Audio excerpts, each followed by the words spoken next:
Okay, in this video I'm going to take a look at how to extract a usable file from a winols.ols file. I get asked this quite a lot because if you use the Winols demo program, you don't have the ability to export a usable file. That's only possible in the paid for program. Now, the way to extract a usable bin file or hex file from the .ols file is to use a hex editor. So what I've done here is I've got HXD, which is a free hex editor which you can find on the internet. And what I've done is I've opened an ols file. And you can see it's telling me here where that ols file is stored, and it's usually, if you've let Winols install at all its usual default places, then normally you will have a folder which is in documents which is called EVC, and within that there is a folder called Winols, and then within that all the ols files that you have created when you open the file in Winols, they're all stored in there. So I've gone to there and I've picked one at random. I've picked this one, which is 11110.ols, and I've opened it in this hex editor. So there it is. So that's the Winols file opened in the hex editor, and immediately what I see is information about the file that Winols made. It's telling me it's a SAAT Layon 105 EDC 16, Layon 1.9 TDR, TDI, EEPROM, Bosch, some numbers. So the usual information. Now, some of this Winols will have taken from this information that's stored here, and some of it will have come from information that I must have typed in at the time about that file. Now, I know from when I worked on this file that I didn't actually work on it as such. So in other words, there is no extra version of this file. So this file that you can see in front of you, there isn't an original file plus a modified file, or perhaps a second modified file. The only thing in this file in front of us is the original file. But there are two clear, distinct blocks of information in here, and the first one is all of this information that relates to Winols. So in other words, this is all Winols information. So if I scroll down here, you can see that there's a lot of what looks like nothing, and then something else starts. Now, this information down here, this is the actual file. So this is the file that we would want to extract if we wanted the file that we could have as a usable file to put back into an ECU. And this information up here at the beginning, this information is all Winols information, and although it's useful to the Winols program, it is completely useless for anything to do with the actual file that we want to put into a car. And you can see that it's picked up and showing the information that I probably typed into the file when I had Winols open. So you can see it says there, driver's wish 1. You've got torque written there, accelerator, so torque, accelerator, driver's wish 2. So this is all of the information that Winols has assembled that I probably typed in at the time when I was going through looking at the various maps. So this is all map data. This has got nothing to do with the file that we would want as our bin file or our hex file that we might want to put into an ECU. Now, so how do we get the usable part from this file? Because this is the complete ols file. Well, what we do is, first of all, we need to know the size of the original file. Now, this file and all I need to do is go back and look at it. But this file, the original size of it was 2048 kilobytes. So in other words, it was a 2 meg file. Now, if we look at the numbering system down here, it's all in hex, and so we need to know what size the file was originally in hex, and a 2048 kilobyte file in hex would be 1 FFFFF. In other words, 1 followed by 5 Fs. That would be the size of the file that we want, because that's a file we can use. Right, so what I've done here is I've scrolled to the end of the file, and you can see here's the end of the OLS file. So that's where it ends, that point there. Now, if you've not done this before, it's worth doing this. What I've done is I've put the icon down here as a quick link to Windows Calculator. And I always leave it down here so that whenever I want access to it, I've just got to click on it and it's there. And so it's well worth setting up a computer so that you've always got that handy.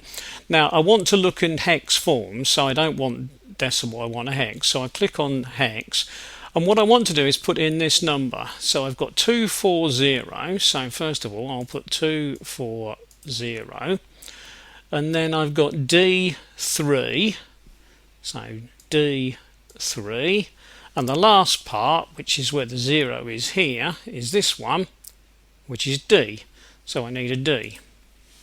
So that is the end address of that file, 240 D3D. Now I want to know the starting point of the usable part of the file, and I know how big the file is, so if I put -1 and then F, F, F, F, F, so there's my 1 followed by 5 Fs, so that's a 2 meg file. So if I put that in there, that's the size of the file that I want, equals, right, it's telling me that I need to go to the start point, which is 40 D3E. So what I normally do is, because I've got a head like a sieve and don't remember things well, I write that down, 40 D3E. So I'm just writing that down at the moment, and then what I do is I quickly move up through here and I look for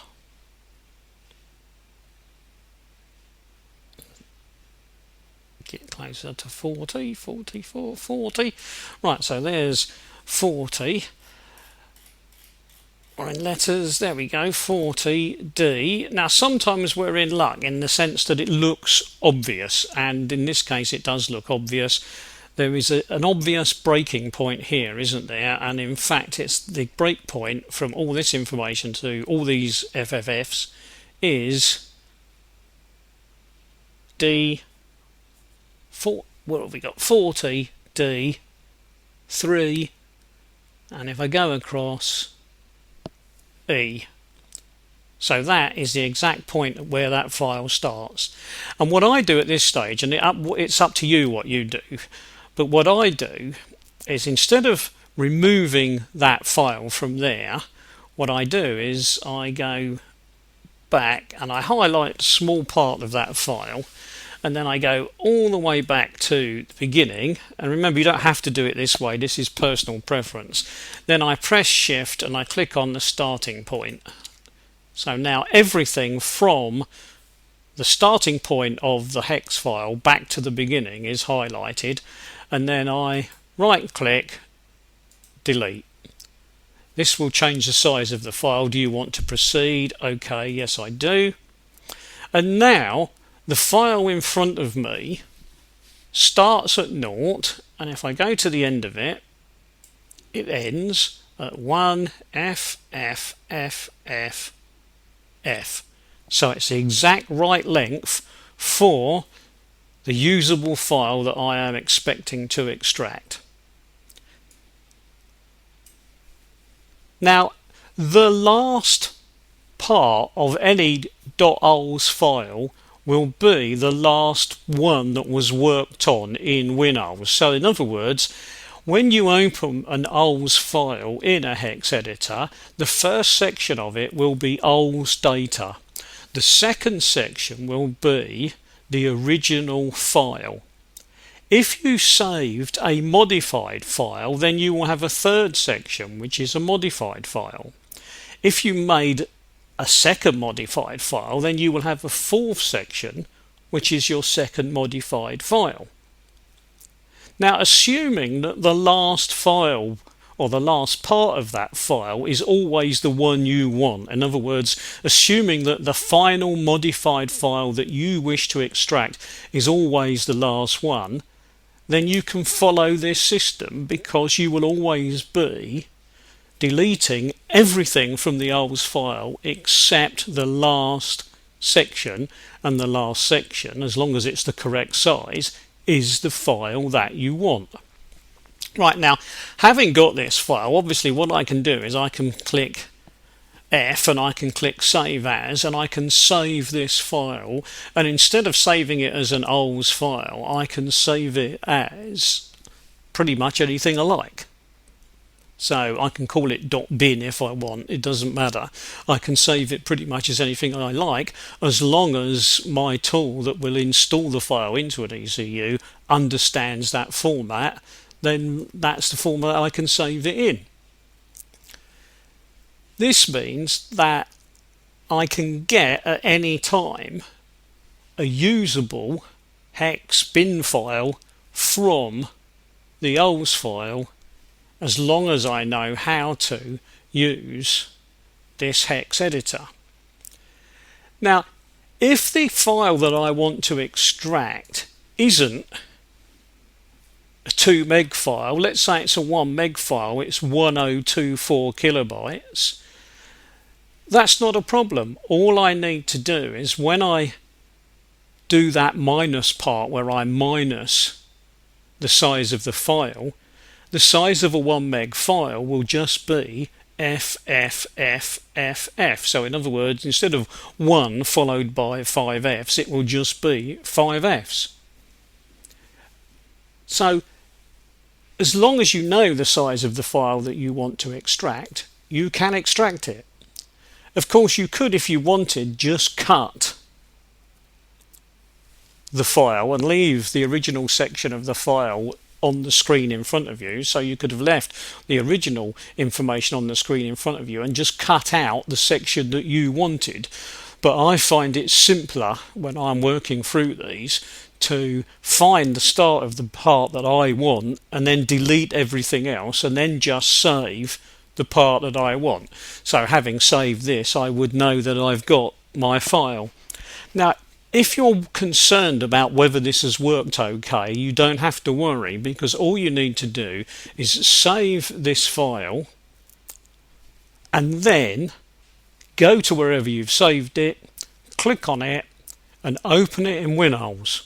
And if it is a perfectly usable OK file, when it opens, WinOLS will immediately pop up and say, this is 100% the same as, and it will give you the name of the original OLS file that it's already got stored.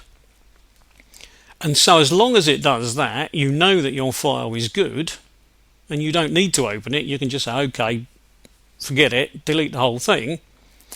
If it doesn't open, if WinOLS says it's corrupt or there is a problem with the file, then you know the file is no good.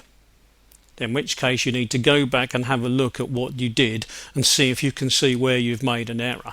The most common error I find that I make, and that anybody else can make, is that what you've done is you've extracted a file the wrong size. In other words, you should have extracted a 1 meg file, but what you've actually done is extracted a 2 meg file by mistake, and of course there isn't a 2 meg file there.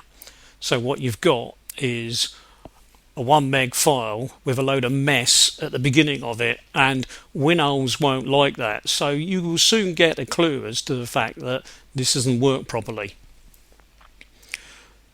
Right, I hope that will help people who, like me, use the WinOLS demo version. The only problem with this process is, of course, you still have not got any checksums completed. But as long as your read-write tool can correct the checksum as it writes, it doesn't matter. But if you've got a file where your tool can't handle the checksum, then extracting a file like this, you've still got a problem because you haven't got a file with the complete checksum. But of course there are quite a few chip tuning forums these days, and quite often if you post your file and say, hey, can someone correct the checksum of this file for me, very often some kind person will, and then you'll have a usable file that way. So generally speaking, you can get away with not needing to buy the full paid for version of Windows, which is great for non-professionals because A, EVC don't like selling to non-professionals, and B, the program is very expensive. So if you can manage to survive without the major cost of an expensive program and all the add-ons, then obviously that's better for you if you're not a professional making money from your files. Okay, I'll stop there. I hope that's helped a few people.